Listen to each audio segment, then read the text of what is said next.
பண்கலை பண்பாட்டு கழகத்தின் கோடி வணக்கங்கள். இன்றைய கௌரவிப்பு விழாவும் ஊர் அபிவிருத்தி தொடர்பான கலந்துரையாடலும் நிகழ்வுக்கு வந்திருக்கும் அனைவருக்கும் இவ்விழாவின் நாயகன் முதலில் கழகத்தின் தலைவர் கங்காதரன் அவர்களால் மாலையிடப்பட்டு அழைத்து வரப்பட இருக்கின்றார். திரு சோமேந்திரம் தேவராஜா அவர்கள் எமது ஊரின் முதலாவது சட்டத்தரணியும் சமூக சீர்திருத்தவாதியும் கல்வி, அரசியல், கலைத்துறைகளில் தனக்கென ஒரு இடத்தினை மக்கள் மனங்களில் பதிவு செய்தவருமான தேவராஜா அவர்களுக்கான கௌரவிப்பு விழாவினை பண்கலை பண்பாட்டுக் கழகம் செயல்படுத்தி கொண்டிருக்கிறது. அவரை வருக வருக என்று வரவேற்பதில் பெருமிதம் கொள்ளும் பண்பாட்டு கழகம் அதன் அங்கத்தவர்களுடனும் உறவுகளுடனும் இங்கே பேச வந்திருக்கும் பெரியோர்களிடமும் அனைவரிடமும் இணைந்து இவ்விழாவினை சிறப்பித்துக் கொண்டிருக்கின்றோம். மிக்க நிகழ்வின் முதல் அம்சமாக பண்கலை பண்பாட்டுக் கழகத்தின் ஆரம்ப கர்த்தாக்களில் ஒருவரும் கழகத்தின் வளர்ச்சிக்காக பல்வேறு முனைகளில் நின்று தொடர்ந்து நிர்வாகத்தில் பல்வேறு பகுதிகளில் இருந்தும் தனது முழு வாழ்வினையும் அர்ப்பணித்தவர் கடந்த சில மாதங்களின் முன் எம்மை விட்டு திடீரென மறைந்து கொண்டார். எம்மையெல்லாம் அதிர்ச்சிக்குள்ளாக்கி சென்ற மதிப்புக்குரிய திரு கானா விமலன் அவர்களின் ஆன்ம சாந்தியை நினைவில் கொண்டு அனைவரும் எழுந்து நின்று ஒரு நிமிடம் மௌன அஞ்சலி செலுத்துவோமாக.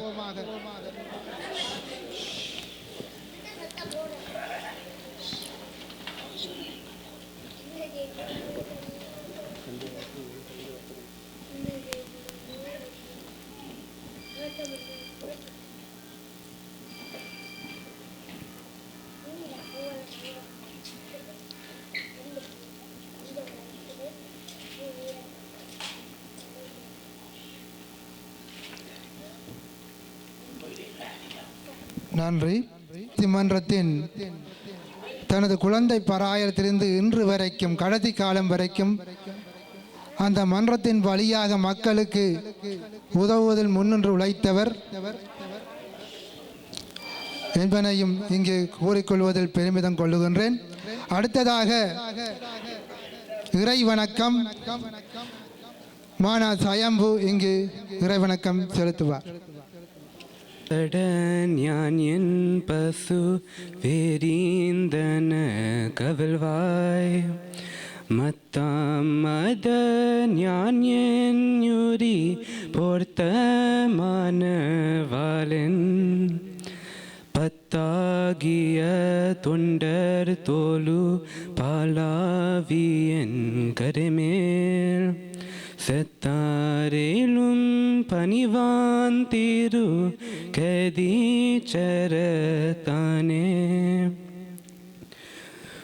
உலகலாமனந்தோத கனியவ நிலவுலாவியன் நீர்மணிவனியன் அழகே சோதிய நம்பலத்தாடுவான் மலர் சிலம்படி வாத்தி வணங்குவான் நம பார்பதிபதி. அடுத்ததாக பண்கலை பண்பாட்டுக் கழகத்தின் தலைவர் அவர்கள் தலைமை உரையும் வரவேற்புரையும் நன்றியையும் கூறுவார் வேண்டும். முதலில் மங்கள விளக்கேற்றல். எங்கள் மதிப்புக்குரிய விநாயகமூர்த்தி அவர்கள் மங்கள விளக்கேற்றி இந்நிகழ்வினை ஆரம்பித்து வைப்பார்.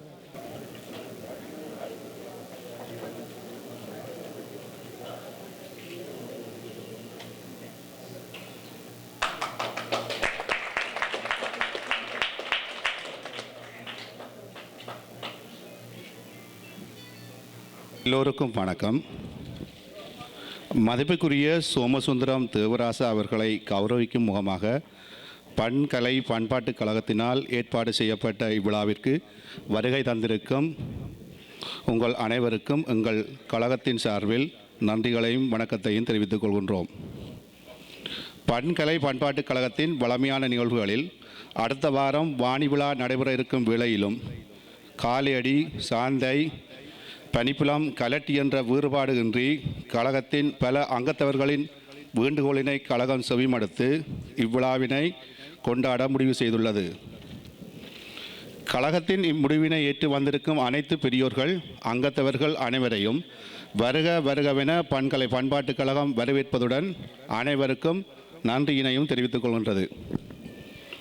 நாம் இன்று கௌரவித்துக் கொண்டிருக்கும் திரு சோமசுந்தரம் தேவராசா எமது ஊரில் பிறந்து வளர்ந்து மத்தியில் கல்வி, கலை, பொதுப்பணி, அரசியல் என பல துறையிலும் வளர்ந்து யாம் பெற்ற இன்பம் பெருக வையகம் என்ற பணியில் உறவுகளுடன் எமது ஊரில் பணியாற்றி கொண்டிருப்பவர் என்ற ரீதியில் அவர் இன்று கௌரவிக்கப்படுகின்றார். வாழும் போதே கௌரவிக்கப்பட வேண்டியவர்கள் அவர்களின் நற்பணிகள் தொடர்வதற்கு உற்சாகப்படுத்தப்படுகிறார்கள். அதன் மூலம் எமது சமுதாயத்தில் மேலும் பல நன்மக்கள் தோன்றுவிக்கப்பட்டிருக்கிறார்கள். இதனால் பெரும் பயனை பெறப்போவது எமது சமுதாயமே. எனவேதான் திரு தேவராஜா அவர்களுக்கான கௌரவிப்பு விழா பண்கலை பண்பாட்டுக் கழகத்தின் வரலாற்று கடமையாக அமைந்துவிட்டது. ஆதரவு தந்த அனைத்து தரப்பினர்களுக்கும் இந்த மண்டபத்தினை இலவசமாக தந்ததன் மூலம் எம்முன் மாபெரும் உதவி செய்த பெருமைக்குரிய நண்பன் ஜஸ்மின் பாட்டிகோல் உரிமையாளர் பாலா அவர்களுக்கு கழகம் நன்றியினை தெரிவித்துக் கொள்கிறது. அத்தோடு இவ்விழாவுக்கான வீடியோக்களை எடுத்துக்கொண்டிருக்கும் அபிநய வீடியோ ஆனந்தன் அவர்களுக்கும் ஒலி அமைப்பை தந்து கொண்டிருக்கும் திருவாளர் ராகவன் அவர்களுக்கும் மற்றும் சிற்றுண்டிகள் போசன விருந்துகளை தந்துதவிய லோலோ பிட்சா நிர்வாகத்தினருக்கும் மற்றும் அனைத்து தரப்பு வந்து உதவிகள் புரிந்த அனைத்து நண்பர்களுக்கும் கழகத் தோழர்களுக்கும் எங்கள் பணிவான நன்றிகளை தெரிவித்துக் கொள்கின்றோம். அத்தோடு எங்களுக்கு பிரச்சார ரீதியாக இணையதளங்கள் சரியாக முதன்மையாக செயல்பட்டு கொண்டிருந்தன. சில இணையதளங்கள் தெரிந்திருக்கும், சிலவை நல்லவையாகவே செய்து கொண்டிருக்கின்றன. அதை நாங்கள் போற்ற வேண்டும், மதிக்க வேண்டும். அதற்குரிய மதிப்புக்குரிய அதிபர்கள் எல்லாரும் இருக்கிறார்கள். எல்லோருக்கும் நமது நன்றிகள். கௌரவிப்பு விழாவில் அடுத்ததாக சங்கத்தின் சார்பில் இங்கு உரையாற்ற வருகிறார் PNA விஜயநாதன். வேந்தன் என்று கூறுகிறார். PNA விஜயநாதன் வேந்தன். பண்கலை பண்பாட்டுக் கழகம் முதலிலே செய்கின்ற ஒரு மதிப்பளிக்கும் விழா என்று நான் நினைக்கின்றேன். அந்த வகையில் இந்த மதிப்பளிக்கும் விழாவிலே இணைந்து கொண்டுள்ள அனைவருக்கும் வணக்கத்தை தெரிவித்துக் கொண்டு மதிப்புக்குரிய பிரதம அதிதியை சோவண்ணா தேவராஜா அவர்களையும் இந்த நிகழ்ச்சியிலே அவரை மதிப்பளிப்பதையிட்டு பண்கலை பண்பாட்டுக் கழகம் பெருமை அடைகிறது. அவரோடு இங்கே இணைந்திருக்கின்ற அத்தனை பெரியவர்களையும் வணங்கி அனைவரோடும் இன்றைய இந்த உரையை வழங்க இருக்கின்றேன். இந்த உரையிலே முதலிலே சோவண்ணா தேவராஜா அவர்களை பற்றி எங்கள் ஊர் முழுவதற்குமே அனைவருக்குமே தெரிந்த ஒரு விடயம். அந்த வகையில் அவரை பற்றி நிறைய கூறலாம். கூறாமல் சென்றுவிட முடியாத விடயங்கள் நிறையவே இருக்கின்றன. அந்த வகையில் முதலில் எமது ஊர் பற்றி கூற வேண்டும். நானா ரவீந்திரன் அவர்கள் இந்தியாவிலே ஒரு இணைய இதழ் ஒன்றுக்கு செவ்வியொன்று வழங்கியிருந்தார். அந்த செவ்வியிலே எங்களுடைய கிராமத்தை பற்றி கூறும்பொழுது முதல் வரியிலே அவர் கூறியிருந்தார், எங்கள் ஊரிலே 10ஆம் வகுப்புக்கு அப்பால் சென்று படிப்பதற்கு சாதாரண மக்களுக்கு வழி நடத்துவதற்கு ஒருவர் இல்லை. ஒரு சிலர் பல்கலைக்கழகம் சென்றார்கள். அவர்கள் பல்கலைக்கழக மட்டத்தோடு தங்களுடைய வாழ்க்கை, குடும்பம், படிப்பென்று தங்களுடைய வாழ்க்கையை பார்த்தார்கள். அதுக்கு பின்பு அதை சொல்லி அவர்களை ஒரு நெறிப்படுத்தக்கூடிய வல்ல ஒரு ஆற்றலோடு ஒருவர் இல்லை என்று, அந்த மாற்றத்தை ஏற்படுத்த ஒருவரும் இல்லை என்று கூறினார்கள். இன்று அந்த மாற்றத்தை ஏற்படுத்தக்கூடிய வகையிலே அவர் இந்திய பத்திரிகைக்கு எழுதியிருந்தார். அதை நாங்கள் பன்னொழி நூலில் அதை பிரசுரித்திருக்கின்றோம். ஆனால் அவருடைய அனுமதியின்றி. ஆனால் சோவண்ணா தேவராஜா அவர்கள் பல்கலைக்கழகம் செல்வதற்கு முன்பாக அவர் எங்கள் ஊரிலே இருக்கவில்லை, வேறொரு ஊரில் இருந்துதான் படித்திருந்தார்.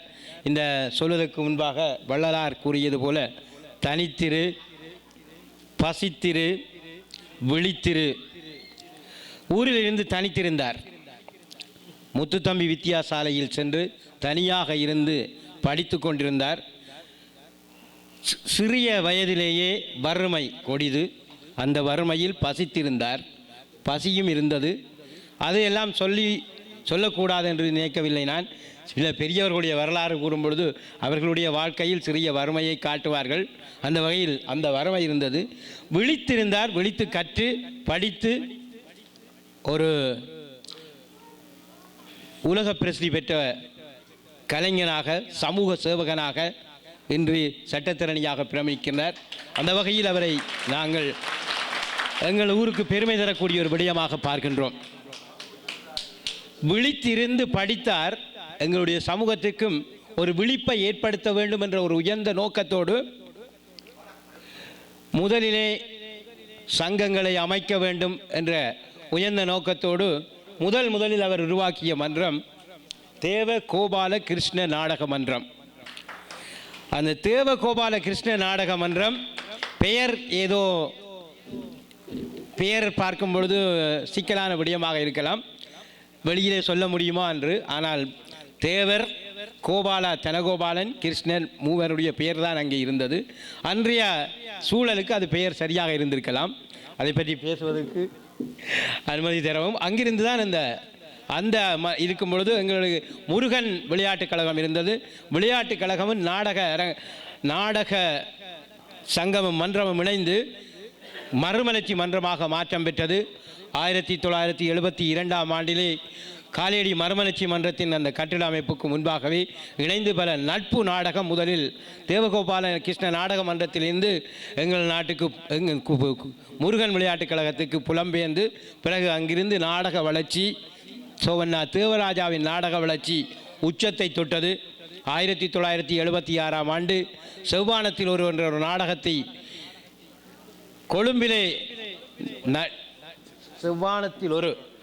கொழும்பிலே நாடகத்தை நடித்தார். அந்த நாடகத்திலே சம்மாட்டியாராக நடித்து அதிலே சாகித்ய மண்டல பரிசை பெற்றிருந்தார். அது எங்களுக்குரிய பெருமைக்குரிய விடயம்.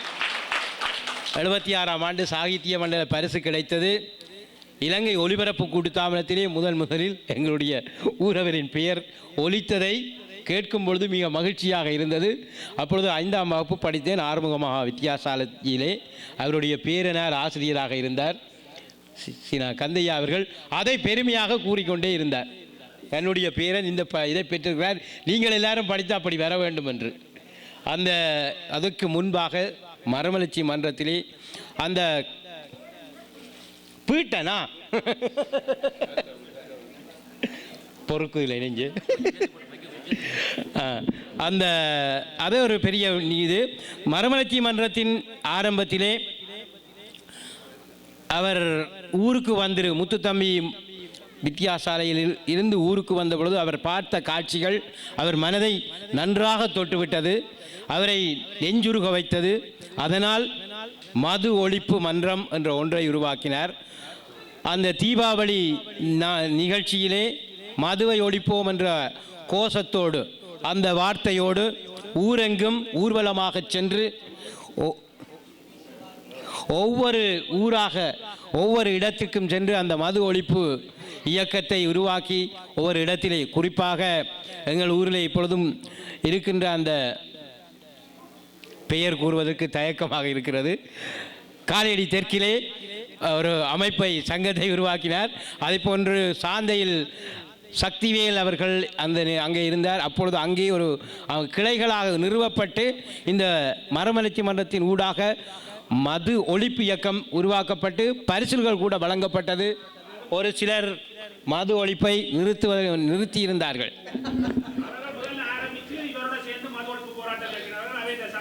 அதை இப்பொழுது சிவா வந்து பேசும் பொழுது பேச வேண்டும். அந்த மது ஒழிப்பு இயக்கம் மிக பிரபல்யம் வாய்ந்தது. காரணம் எங்களுடைய ஊருடைய நிலைமை. அதைவிட எங்கள் ஊரில் மிக முக்கியமானது மாலை நேர பாடசாலைகள் இல்லை. முதலிலே ஆங்கில கல்வி பெயர் எழுத பழகினது நாங்கள் சோவண்ணா தேவராஜாவுடன் தான் நான். அது கனகசபை ஆரம்பம் முதலாவது டியூஷன் எங்களுக்கு தான். அது பெருமைக்குரிய விடயம்.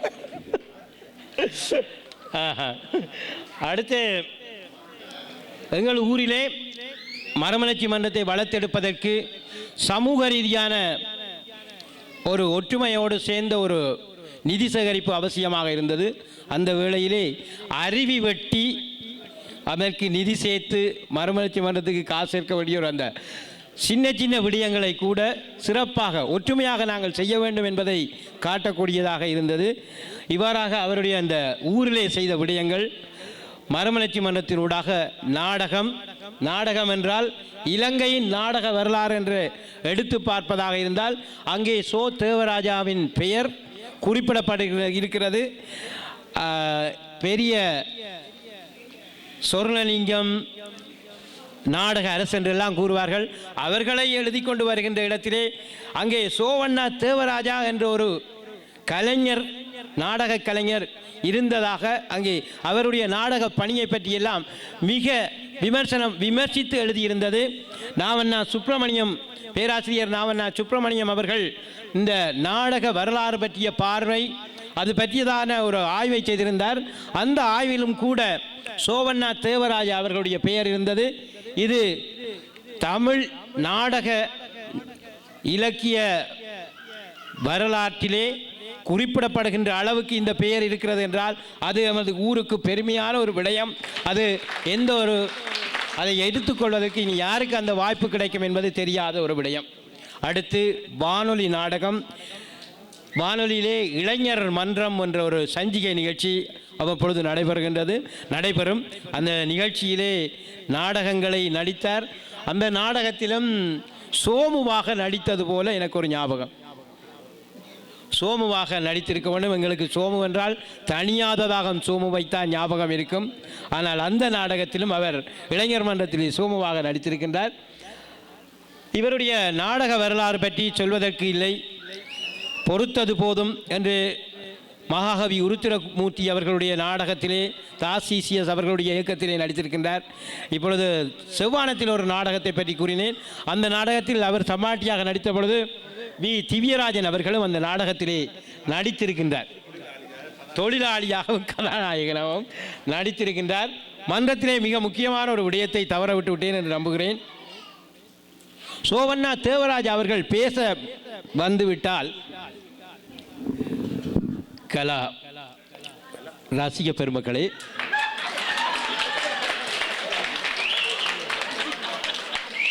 என்று பேச தொடங்கிவிட்டால் அங்கே இருக்கின்ற அந்த ரசனை உச்சத்தை தொட்டுவிடும்.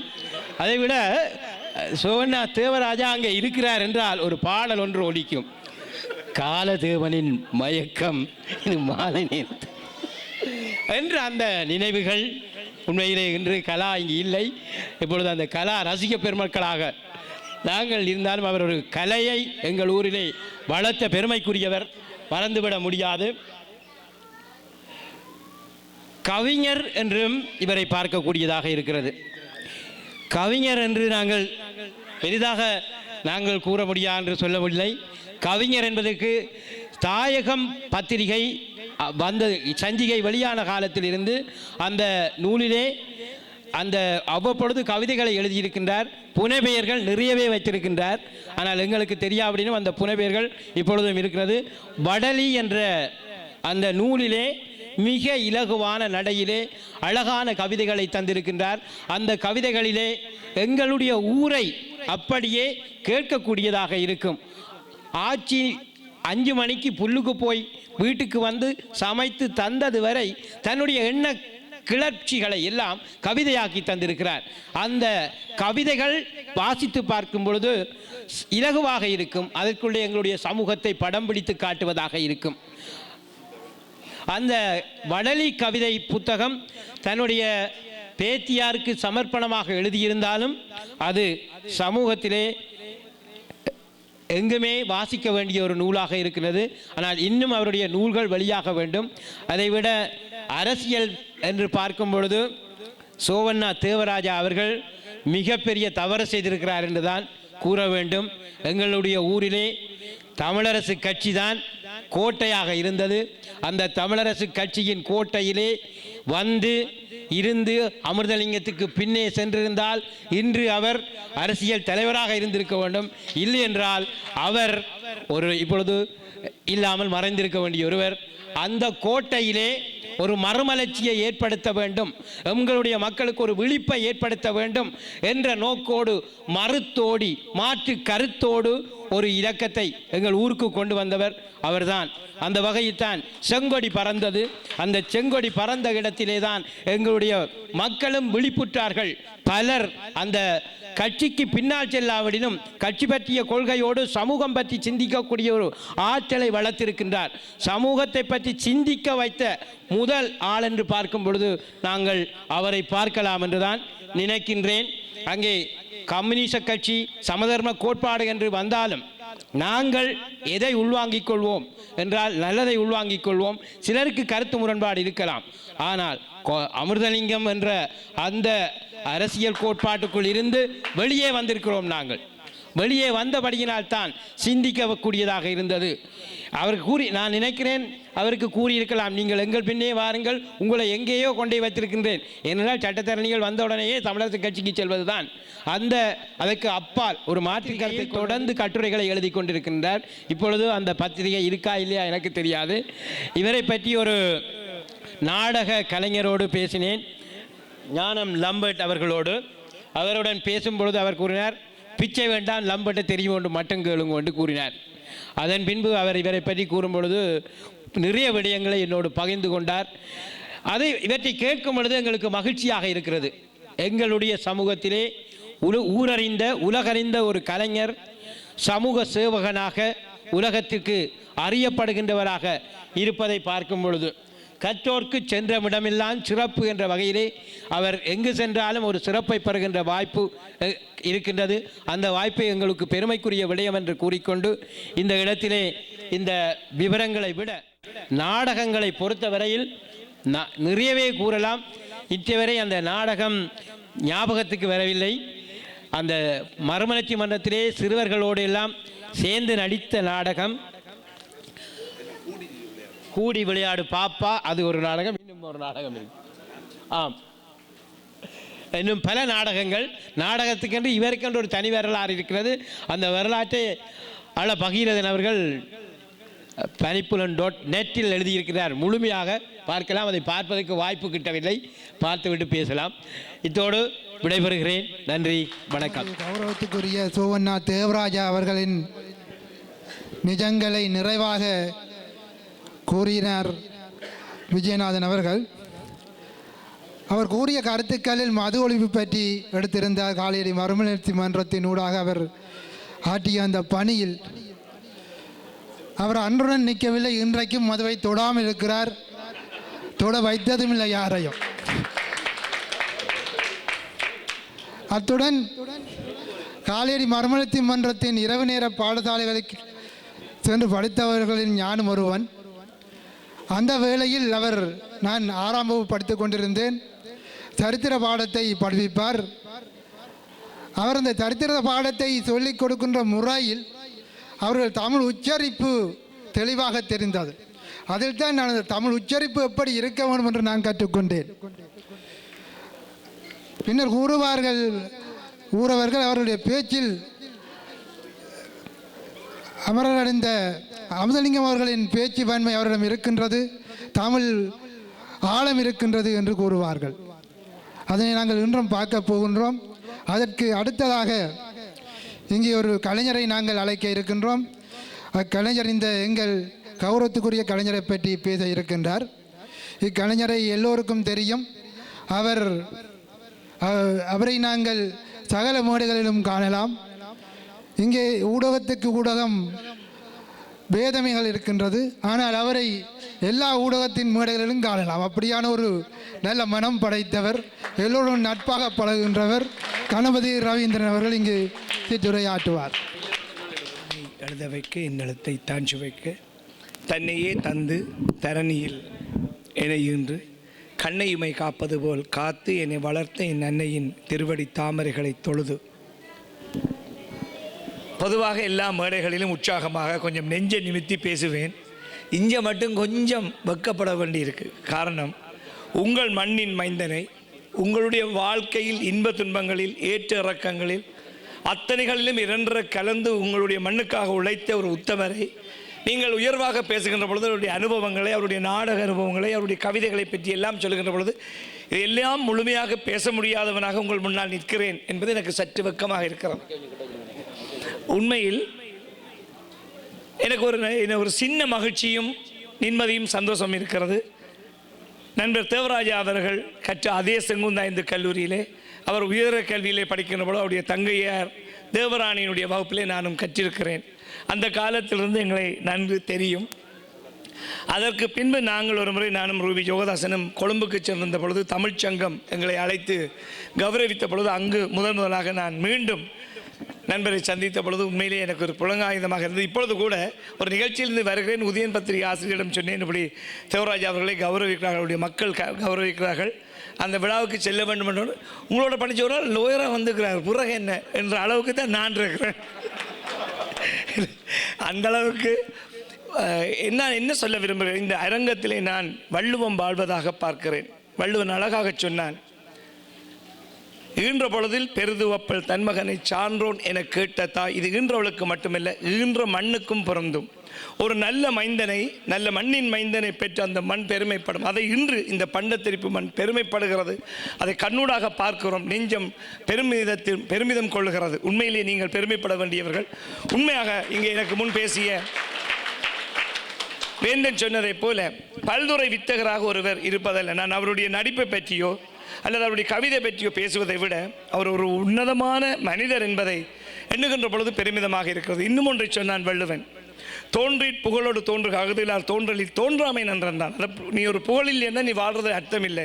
அந்த புகழை நாங்கள் தேடி போகக்கூடாது, அந்த புகழ் எங்களை தேடி வர வேண்டும். அதனால் தான் இன்று நீங்கள் எத்தனையோ வேலைப்பளுக்களுக்கு மத்தியிலும் உங்கள் மண்ணின் மைந்தனை கௌரவிக்க வேண்டும் என்பதற்காக கூடியிருக்கிறீர்களே, இந்த ஒரு பெருமை போதும் அவருடைய வாழ்வின் உயர்வின் உன்னதத்தின் அடையாளமாக இன்றைய நிகழ்வு அமைந்திருக்கிறது என்பது பெருமைக்குரிய விஷயம். இதுக்கு முன்ன ஒரு கை தட்டி இருக்கலாம். அடுத்ததாக, பொதுவாக நான் யாரையும் குறை சொல்ல வேண்டும் என்பதில்லை. சட்டத்தண்ணியில் பொறுத்தவரை அவர்கள் வாங்குறதுக்கு கதைப்பினம். அவர்களுடைய இதுதான் கொள்கை இருக்க முடியாது. ஏனென்றால் எந்த கட்சிக்காரர்கள் அழைக்கிறார்களோ கொலை செய்தவருக்காக பேச வேண்டும், கொலை செய்யாதவருக்காக பேச வேண்டும். கட்சி மாறி பேசினால்தான் வாழ்க்கை நடத்த முடியும். ஆனால் தான் கொண்ட கொள்கையில் தன்னுடைய கட்சியிலிருந்து இம்மியும் மாறாத ஒரு நல்ல மனிதராக அவரை பார்ப்பது பெருமிதத்துக்குரியது. பட்டுக்கோட்டை கல்யாண சுந்தரத்தை பற்றி எத்தனை பேர் அறிந்திருப்பீர்களோ தெரியாது. உண்மையிலே ஒரு உன்னதமான கவிஞன், தன்னுடைய எழுத்தாகவே வாழ்ந்தவன். சில பேர் எழுதுவார்கள், பேசுவார்கள், அவருடைய உதட்டுக்கும் வாழ்க்கைக்கும் நிறைய வித்தியாசம் இருக்கும். ஆனால் நண்பர் தேவராஜ் அவர்களுடைய இங்கே சொல்லப்பட்ட அவருடைய வாழ்க்கை அனுபவங்களை பார்க்கின்ற பொழுது தான் கொண்ட கொள்கையிலிருந்து இம்மியும் பிசகாத ஒரு நல்ல மனிதராக அழகாக சொல்லுகிறான். ஒரு பாடல் சொல்லும், ஒரு மனிதன் என்பவன் எப்படிப்பட்டவன், கால்களுடைய எண்ணிக்கைகளால் மட்டும் ஒரு மனிதனாகிவிட முடியாது. ஆபத்திற்கு உதவா பிள்ளை, அரும்பசி குதவா அன்னம், தாகத்தை தீரா தீர்த்தம், தரித்திரம் அறியா பெண்டிர், கோபத்தை அடக்காவிந்தன், குறுமொழி கொள்ளா சீடன், பாவத்தை தீரா தீர்த்தம், பயனில்லை ஏழும் தானே. இந்த பயனில்லாத வாழ்க்கையை பல ஆண்டுகள் வாழ்வதை விட தானும் வாழ்ந்து மற்றவர்களையும் வாழ வைக்கின்ற ஒரு உன்னதமான உத்தமமான வாழ்க்கையை எவன் வாழ்கிறானோ அவன் மனிதனாகிறான். அவனைத்தான் வள்ளுவன் சொல்லுகிறான், வாழ்வாங்கு வாழ்பவன் வான் உறையும் தெய்வத்துள் வைக்கப்படும் என்றான். இறந்த பின்பும் ஒருவன் வாழ்கிறான் என்றால் அது இத்தகைய உயர்வான வாழ்க்கையை, தன்னலமற்ற சேவையை எவன் செய்கிறானோ அவன் வாழ்வான். அந்த மண் வாழும். அந்த மண்ணின் வீழுகின்ற மழைத்துளியும் வீசுகின்ற காற்றும் இருக்கும் வரை இவருடைய நாமம் இருக்கும். உங்களுடைய இதயங்களில் அவர் இருப்பார். நல்ல ஒரு நண்பரை இன்னொன்றை அழகாக சொல்லுவான். இந்த பைபிளிலே ஒரு வாக்கியம் இருக்கிறது, தன்னை தாழ்த்துபவன் உயர்த்தப்படுவான். அதை போல எளிமையின் உருவாக இருக்கின்ற தேவராஜன் அவர்களால் தான் இந்த உயர்வினை எட்ட முடிகிறது. அதை போல குர்ஆனிலும் ஒரு வாக்கியம் இருக்கிறது, அல்லாஹ் தருவதை யாராலும் தடுக்க முடியாது, அல்லாஹ் தடுப்பதை யாராலும் கொடுக்க முடியாது. இதை ஆண்டவன் என்று வைத்துக் கொள்ளுங்கள். ஆண்டவன் தருவதை யாராலும் தடுக்க முடியாது, ஆண்டவன் தடுப்பதை எவராலும் கொடுக்க முடியாது. ஆனால் இந்த புகழ் என்பது இறைவனாக கொடுக்கின்ற வரம், அவருடைய உழைப்புக்கு கிடைத்த, அவருடைய உழைப்புக்காக கொடுக்கப்பட்டது. ஆகவே ஒரு நல்ல கலைஞனை, நல்ல மனிதரை பெற்ற மண் பெருமைப்படலாம். இன்னும் ஒன்றை சொல்லி வைக்கின்றேன். காகித புலிகள் என்று அப்பொழுதே அவருடைய எண்ணத்தில் எழுந்த நாடகத்தை பற்றி பலரும் சொல்லுவார்கள். நான் ஒரே ஒரு சோற்றுக்கு, ஒரு பானை சோற்றுக்கு ஒரு சோறு பதம் என்பதைப் போல நண்பர் தேவராஜா அவர்களை பற்றி பலரிடம் சொன்னார்கள். என்னுடைய அருமை நண்பர் புலேந்திரன் அவர்கள் நீங்கள் இந்த நிகழ்ச்சிக்கு வர வேண்டும் என்று சொன்ன பொழுது இன்னொரு நண்பர் சொன்னார், அவர் யாருமே லேசில் நல்லா சொல்லவே மாட்டார். யாராவது ஒரு குற்றம் குறை பிடிக்கிறவர் சொன்னார், ஷோக்கான ஆள் அவர் அந்த காலத்திலும் நாடகம் நடித்தவர். சொன்னோடனே நினச்சிட்டேன், தேவராஜா கட்டாயம் அந்த மண்ணுக்காக உழைச்சி தான் இருக்கின்றார், அவற்ற வாயாலேயே இப்படி ஒரு நல்லதை கேட்டுக்கிறேன் என்றார். யாரையும் லேசில் நல்லதை சொல்ல மாட்டார். நான் சொல்ல தேவையில்லை, யாரை சொல்கிறேன்னு. ஆகவே நினச்சிட்டேன் தேவராஜா நிச்சயமாக அந்த மண்ணுக்கு உழைத்திருக்கின்றார் என்று. ஆகவே என்னுடைய கல்லூரி தோழனாக, என்னுடைய வகுப்பில் இல்லாவிட்டாலும் கூட நான் கல்வி கற்று அதே கல்லூரியில் படித்த ஒரு நல்ல கலைஞனை, நல்ல கவிஞனை, எல்லாவற்றிற்கும் மேலாக ஒரு உயர்ந்த உன்னதமான நண்பனை, நல்ல மனிதனை இன்று நீங்கள் பாராட்டுகிறீர்கள். பாராட்டுதல் என்பது ஒரு தனி பண்பு, உயர்ந்த பண்பு. பலருக்கு அந்த பண்பு இருப்பதே இல்லை. ஆனால் நீங்கள் ஒருமித்து எல்லாருமாக சேர்ந்து இங்கே வந்து அவரை வாழ்த்துவது பெருமைக்குரியதாக இருக்கிறது. அந்த பெருமையிலே கலந்து கொள்கிற வாய்ப்பினை தந்த இந்த மண்ணுக்கும் உங்களுக்கும் நன்றி கூறி, இன்னும் பல்லாண்டு அவருடைய பணி உயர வேண்டும். நீங்கள் சொன்னதைப் போல ஒன்றை மட்டும் சொல்லி நிறைவேற விரும்புகிறேன். எவன் தன்னுடைய மண்ணையும் மக்களையும் நேசிக்கிறானோ அவன் வாழ்வான். அந்த வகையில் இன்னமும் அவருடைய பணி தொடர வேண்டும். இந்த கலை பண்பாட்டு கழகம் இத்தகைய நல்ல உயர்ந்த உள்ளங்களை எப்பொழுதும் வாழ்த்தி அவர்களுக்குரிய கௌரவத்தை வழங்க வேண்டும் என்று கேட்டு விடைபெறுகிறேன். நன்றி, வணக்கம். கௌரவிப்பு விழா, அதற்கு சில குறிப்புகளை நான் இப்பொழுது வழங்க வேண்டியிருக்கிறது. அதாவது, அவர் சிறிய வயதிலேயே, தனது 10வது வயதிலேயே காலேரி அமெரிக்க மிஷன் பாடசாலையில் ஒரு நாடக கலைஞராக்கப்பட்டார். அங்கு இடம்பெற்ற கலைவிழாவில்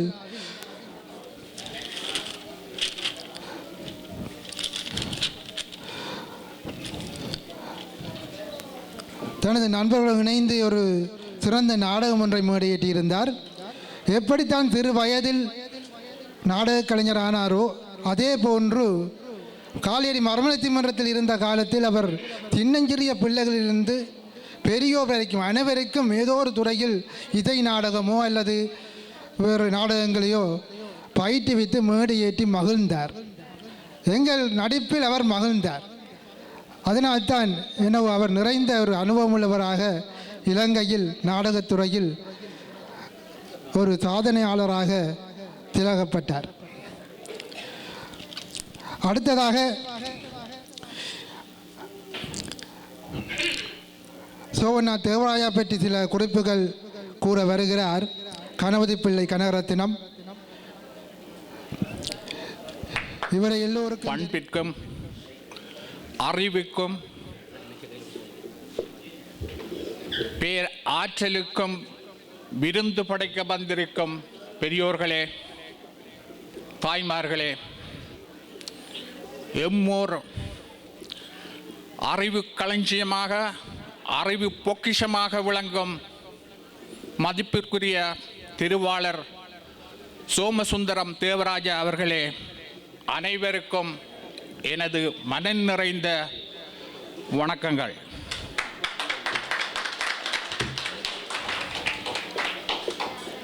அகத்தின் அழகு முகத்தில் தெரியும் என்பார்கள். இது முதியோர் எமக்கு விட்டு சென்ற ஒரு வார்த்தை.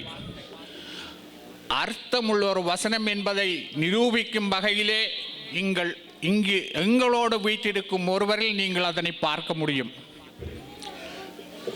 அகத்திலே எவ்வளவு வெளிச்சம் இருக்கின்றதோ அதே போல அதை எடுத்து பிரதிபலிக்கும் காட்டுவதுதான் முகம். முகத்திலே நீங்கள் ஒருவரை பார்த்தால் அவர் எவ்வளவு சிறப்பாக இலட்சுமிகரமாக இருக்கிறார் என்பதை நீங்கள் அறிந்து கொள்ளலாம். அது மட்டுமல்ல, அவருடைய அகத்திலே இன்னும் ஒரு விஷயம் இருக்கிறது. அதுதான் அன்பு என்னும் ஒரு சரக்கு. அது எல்லோரிடமும் எதிர்பார்க்க முடியாது. அந்த அன்பையும் இந்த முகம் காட்டுகிறது. அவரை பார்த்தால் எந்த நேரமும் ஒரு புன்சிரிப்போடு இருப்பார். அந்த புன்சிரிப்பு வெளிப்படுவது அவரின் உள்ளத்திலிருந்து வரும் அன்பு. இவைக்கு யாவற்றிற்கும் உரித்தானவர் எங்கள் ஊர் தலைவன் சோமநாத் தேவராஜா அவர்கள். அவர்களை இப்படி பார்ப்பதில் நான் மிக மகிழ்ச்சி அடைகிறேன். அறிவு, ஆற்றல். அறிவு கற்பதனால் நாங்கள் பெற்றுக்கொள்கிறோம். ஆனால் இந்த அறிவு கற்கும்போது கற்றதனால் வரும் பட்டம், பதவி, பேர், பெருமை, சிறப்பு, செல்வம் இவற்றால் சில வேளைகளில் சிலரை ஒரு தொடர் நோயொன்று பின்பற்றுகிறது, பற்றி கொள்ளுகிறது. அந்த நோய்தான் கர்வம், தற்பெருமை. இந்த கர்வம், தற்பெருமை இல்லாது இருக்கும் ஒருவன் எவனோ அவன் உலகத்தாரால் போற்றப்படுபவன். இது கற்றறிந்த அறிஞர் எல்லோரையும் பின்தொடரும் ஒரு வருத்தம். அதாவது கற்றவர்களுடைய பரம்பரை நோய். இந்த நோயை பற்றவிடாது தடுத்து கொண்டிருப்பது சோமசுந்தரம் தேவராஜா அவருடைய அக ஒளியிலே மறைந்திருக்கும் அறிவொளி. அந்த அறிவொளி இருக்கும் இடத்திலே இவை நாடமாட்டாது. அதனால் இந்த எங்கள் ஊரில் பிறந்து பெருமையை சம்பாதித்து ஊருக்கும் மதிப்பளித்து எங்களை சிறப்பித்துக் கொண்டிருக்கும் தேவராஜா அவர்களை எங்கள் ஊர் பெருமகன் என்று கூறுவதில் பெருமை அடைகிறேன்.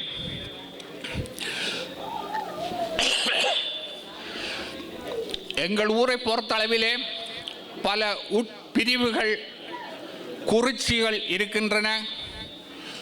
ஒரு கட்டத்திலே 1970ஆம் ஆண்டிலிருந்து 90ஆம் ஆண்டு வரையிலே எங்கள் ஊர் ஒரு பொற்காலமாக விளங்கியது. அந்த காலத்திலே குறிச்சிக்கு குறிச்சி மன்றங்கள், சனசமூக நிலையங்கள், மேலும் பல சமூக சீர்திருத்த முன்னேற்ற சங்கங்கள் பல உருவாகி முன்னேறுவதற்கு போட்டி போட்டுக்கொண்டு இருந்தார்கள். அந்த காலகட்டத்திலே மறுமலர்ச்சி மன்றத்தை உருவாக்கி அதன் மூலம் பல அரிய பெரிய சாதனைகளை படைத்து பிரபல சட்டத்தரணியாக இங்கே எங்கள் முன் வந்திருக்கின்றார்.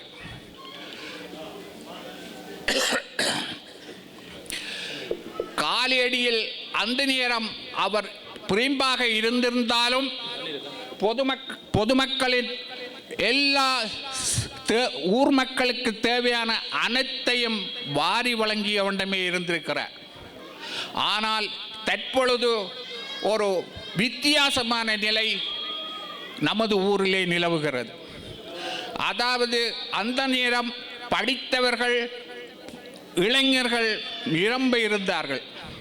சூழ்நிலை கால சுழற்சியால் தற்பொழுது அவர்கள் இடம்பெயர்ந்தோ அல்லது வேறு உத்தியோகங்களுக்கு சென்றோ வாழ்வதால் அங்கே போட்டியாக முன்னேறுவதற்கு சந்தர்ப்பம் இல்லை.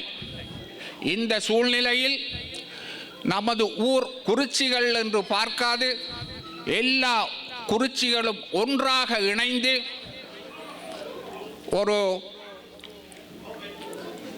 நலன்புரி சங்கம் என்று ஒரு அமைப்பை உருவாக்கி எல்லோருக்கும் சேவை செய்யக்கூடிய வகையிலே திருவாளர் சோமசுந்தரம் தேவராஜா அவர்கள்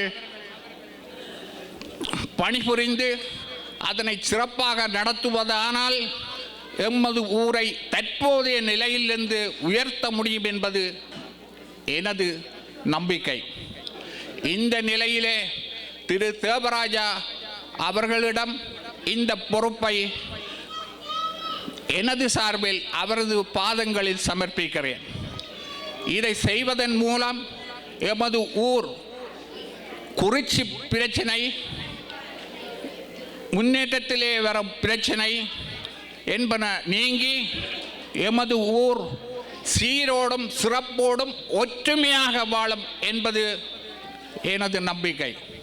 எனவே அடியேனுடைய இந்த வேண்டுதலை தயவு கூர்ந்து தாங்கள் ஏற்றுக்கொண்டு இதனை சிறப்புற செயல்படுத்துவதற்கான ஆயத்தங்களை செய்ய வேண்டி எனது வேண்டுகின்றேன்.